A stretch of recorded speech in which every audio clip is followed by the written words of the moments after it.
Rest and motion. একটি প্ল্যাটফর্মে দাঁড়িয়ে থাকা একটি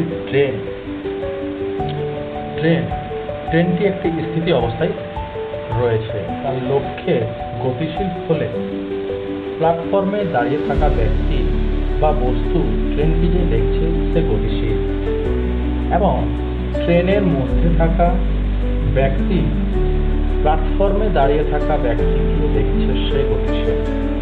অর্থাৎ গতিশীল মানে আমরা বুঝব সময়ের সাথে যে সমস্ত বস্তু বা ব্যক্তির অবস্থানের পরিবর্তন হয় তাদের আমরা গতিশীল বস্তু বা সচল বস্তু বলে থাকি।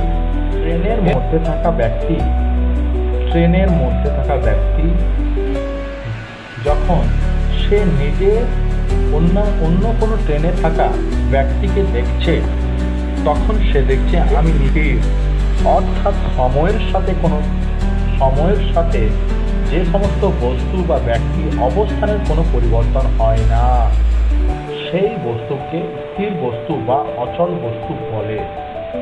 স্থির বস্তু আমরা কাকে বলবো? সময়ের সাথে কোনো বস্তুর অবস্থানের কোনো পরিবর্তন হয় না। যেমন একটি বই, টেবিল, চেয়ার, এরা যেখানে থাকে সেখানেই থাকে, সময়ের সাথে কোনো পরিবর্তন হয় না। কিন্তু কোনো ব্যক্তি সে সময়ের সাথে কিন্তু পরিবর্তন হয়, তাহলে সেটি হচ্ছে একটা গতিশীল।